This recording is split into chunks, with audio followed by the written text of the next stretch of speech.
ഞാനിപ്പോൾ എറണാകുളം ജില്ല മൊത്തമായിട്ട് ഡിസ്ട്രിബ്യൂട്ട് ചെയ്യുന്നുണ്ട്. നമ്മുടെ ഓഫീസ് വന്നിട്ട് നോർത്ത് പറവൂരാണ്, വഴിക്കുളങ്ങര അവിടെയാണ്. അപ്പോൾ അവിടുന്ന് നമ്മൾ ഇപ്പോൾ എറണാകുളത്തിൻ്റെ ഒരു 80% കവറായിട്ടുണ്ട്. സാറിൻ്റെ ബിസിനസ്സൊക്കെ ഇപ്പോൾ എങ്ങനെ പോകുന്നു? ബിസിനസ് ഇപ്പോൾ എങ്ങനെ പോകുന്നു എന്ന് ചോദിച്ചാൽ സ്മൂത്തായിട്ടാണ് പോകുന്നത്. അത് നമുക്ക് പേടിക്കേണ്ട ഒരു സീസൺ എന്ന് പറഞ്ഞാൽ ഒരു മഴ സീസണാണ്. ആ ഒരു സമയത്ത് നമുക്ക് ബിസിനസ്സിൽ ചെറിയൊരു ഇത് വരും. കാരണം സർവീസിന് വണ്ടികൾ കയറുന്നതനുസരിച്ചാണ് നമുക്ക് നമ്മുടെ ഓയിൽ കാര്യങ്ങളൊക്കെ ആയിട്ട് ചിലവ് കൂടുന്നതായിട്ട് വരുന്നത്. അപ്പോൾ ആ ഒരു സീസൺ അല്ലാത്തതുകൊണ്ട് ഇപ്പോൾ കുഴപ്പമില്ല, നല്ല സ്മൂത്തായിട്ട് പോകുന്നുണ്ട്. ഇപ്പോൾ ഈ ബിസിനസ് വളരാൻ കമ്പനി എന്തൊക്കെ കാര്യങ്ങളാണ് പ്രൊവൈഡ് ചെയ്യുന്നത്?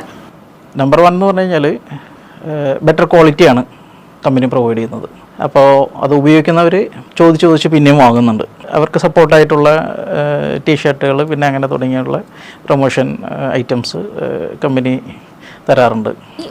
സാർ എത്ര വർഷമായിട്ട് ഈ ബിസിനസ് ചെയ്യുന്നു? പിന്നെ പുതുതായിട്ട് ഈ ഒരു ബിസിനസ്സിലോട്ട് വരാൻ ആഗ്രഹിക്കുന്നവരുടെ സാറിന് എന്തായിരിക്കും പറയാനുള്ളത്? ഇപ്പോൾ നമ്മൾ ഈ ക്രിസ്മസ് വരുമ്പോൾ 1 ഇയർ കംപ്ലീറ്റ് ആവും. ഇപ്പോൾ ആയിക്കൊണ്ടിരിക്കുന്നു. നമ്മൾ ഫസ്റ്റ് ഓർഡർ എന്ന് പറയുന്നത് നമ്മളൊരു 22 പ്ലേസ് ചെയ്തു. നമുക്കത് ഡെലിവറി ആയത് ഒരു 26 നമുക്ക് നമ്മുടെ ഗോഡൗണിൽ പ്രോഡക്റ്റ്സ് എത്തി. അതിനുശേഷം നമ്മൾ സപ്ലൈ ചെയ്ത് തുടങ്ങി. നമ്മൾ ഏതാണ്ട് തുടങ്ങുമ്പോൾ ഒരു 10-600 ലിറ്ററായിട്ടാണ് നമ്മൾ തുടങ്ങിയത്.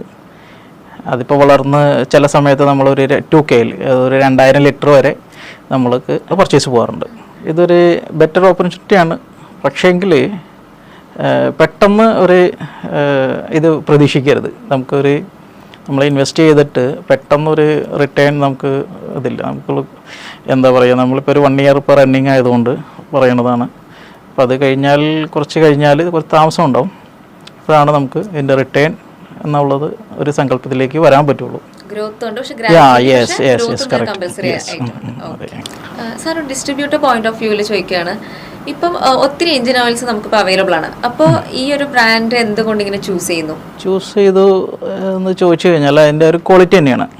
നമുക്കും ആദ്യം എടുക്കുമ്പോൾ ഒരു സംശയം ഉണ്ടായിരുന്നു. കാരണം നമ്മൾ ഷോർട്ട് ലിസ്റ്റ് ചെയ്ത ഒരു കമ്പനികളിൽ ഒരു 8 കമ്പനികൾ ഷോർട്ട് ലിസ്റ്റ് ചെയ്തിരുന്നു നമ്മൾ പ്ലാനിങ് സ്റ്റാർട്ട് ചെയ്യുമ്പോൾ. അതിൽ നിന്ന് നമ്മൾ ഫസ്റ്റ് പർച്ചേസ് എടുത്ത ഒരു കമ്പനിയാണ് ഈ AGL എന്ന് പറഞ്ഞു കഴിഞ്ഞാൽ അവരുടെ പ്രൊഡക്ട്സ്.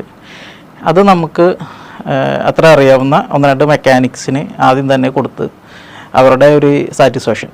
അപ്പോൾ അവർ പറഞ്ഞു ഇത് കൊള്ളാം, നല്ല ഓയിലാണ്. അങ്ങനെ നമ്മൾ അടുത്ത ആളിലേക്ക് പോയി. അവരും ഇതുപോലെ തന്നെ പറഞ്ഞു നല്ലൊരു പ്രോഡക്റ്റാണെന്ന് പറഞ്ഞു. അപ്പോൾ അങ്ങനെയാണ് നമ്മളിപ്പോൾ ഈ ഒരു 1 ഇയർ ആയിട്ട് ഈ പ്രോഡക്റ്റ് കണ്ടിന്യൂ ചെയ്ത് പോകുന്നത്. അതുപോലെ തന്നെ ഒരു കസ്റ്റമർ പറഞ്ഞത് ആൾ ശരിക്ക് വലിയൊരു ഡ്രം എടുത്താണ് ഉപയോഗിക്കുന്നത്. അപ്പോൾ ഇത് ബാക്കിൽ വെച്ചിട്ടാണ് അതിൽ നിന്നാണ് ഓയിൽ നമുക്ക് എടുത്ത് ഒഴിച്ചിരുന്നത്. ഇപ്പോൾ പറഞ്ഞത് ഇപ്പോൾ പുള്ളി ഫ്രണ്ടിൽ തന്നെ നമ്മുടെ പ്രോഡക്റ്റ് ആ ബ്രാൻഡ് കാണാവുന്ന രീതിയിലാണ് പ്ലേസ് ചെയ്തിരിക്കുന്നത്. പുള്ളി പറഞ്ഞത് ഇത് ആ ഓയിലിൻ്റെ ക്വാളിറ്റിയും ഇതും മനസ്സിലാക്കിയത് കൊണ്ടാണ് ഞാനത് ഫ്രണ്ടിൽ പോച്ചിരിക്കുന്നത് എന്ന് പറഞ്ഞത്. അപ്പോൾ അത്രയും അവർക്ക് അതിൽ നിന്നുള്ള അത് തന്നെ യെസ് അങ്ങനെ ഒരു റിവ്യൂ മെക്കാനിക്സിൻ്റെ ഭാഗത്തുനിന്ന് കിട്ടുന്നുണ്ട്.